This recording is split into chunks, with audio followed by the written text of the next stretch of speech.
حضور علیہ الصلوۃ والسلام نے فرمایا انا وکافل الیتیم فی الجنت ھکذا،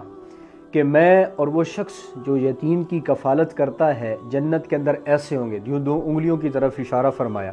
اب جیسے دو انگلیاں ہیں کتنا ان کے درمیان میں قرب ہے، تو ایسے ہی جو یتیم کی کفالت کرتا ہے وہ شخص کیا جنت کے اندر حضور علیہ الصلوۃ والسلام میں حضور علیہ الصلوۃ والسلام کے پڑوس میں ہوگا۔ اور جس کو حضور کا پڑوس مل گیا، آج دنیا کے اندر دیکھو نا، انسان کوشش کرتا ہے میرا پڑوسی اچھا ہو، میرا پڑوسی کوئی دیندار ہو، میرا پڑوسی کوئی عالم ہو، کوئی مفتی ہو، کوئی دین سے محبت رکھنے والا ہو۔ آج انسان کی دنیا کے اندر خواہش ہے، تو ایسے ہی انسان جنت میں خواہش کرے گا میرا پڑوسی حضور علیہ الصلوۃ والسلام فخر رسول ساقی حوض کوثر بنے، لیکن وہاں پر حضور فرما رہے ہیں کہ میں اس شخص کا پڑوسی ہوں گا جو یتیم کی کفالت کرتا ہے۔ آج یتیم کا حق کھا رہے ہوتے ہیں، آج یتیم کی حق تلفی کر رہے ہوتے ہیں، لیکن وہ یہ اس سے بے خبر ہیں کہ قیامت کے دن ہمیں پوچھ بھی ہونی ہے۔ آپ علیہ الصلوۃ والسلام ایک دفعہ عید پڑھانے کے لیے نکلے تو راستے میں بچے کھیل رہے تھے، آپ نے دیکھا کہ ایک بچہ بیٹھا ہوا ہے، وہ نہیں کھیل رہا، آپ اس کے قریب ہوئے، پوچھا بیٹا تم کھیل نہیں رہے ہو؟ تو عرض کی کہ یا رسول اللہ میرا ابا اب دنیا میں نہیں رہے، ان لوگوں کے پاس تو بچوں کے پاس نئے کپڑے انہوں نے پہنے ہوئے ہیں،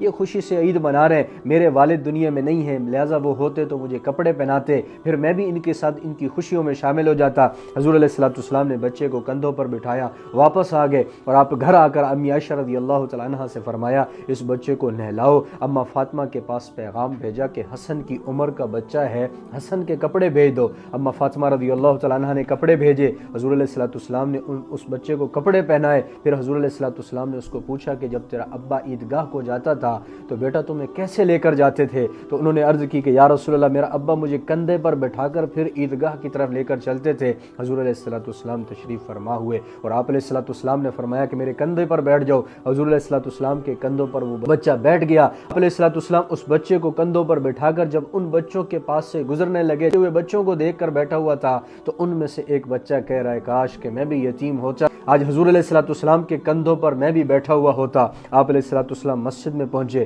مسجد میں پہنچ کر ممبر پر تشریف فرما ہوئے، اور ممبر پر تشریف فرما ہو کر بچے کو بھی ساتھ بٹھایا، اور پھر فرمایا ہاتھ پھیر کر فرمایا لوگوں جو یتیم کے سر پر ہاتھ پھیرتا ہے، ہاتھ کے نیچے جتنے بال آتے ہیں اللہ اتنی نیکیاں عطا فرماتے ہیں۔ تو آپ کے اگر پڑوس میں آپ کے کوئی رشتہ داروں میں یتیم ہے، آپ اس کی کفالت کی ذمہ داری لے لیں، آپ اس کو خرچ دیں، آپ اس کی سرپرستی فرمائیں، آپ اس کو محبت دیں، اللہ آپ کو قیامت کے دن حضور علیہ الصلوۃ والسلام کا پڑوس بھی عطا فرمائیں گے۔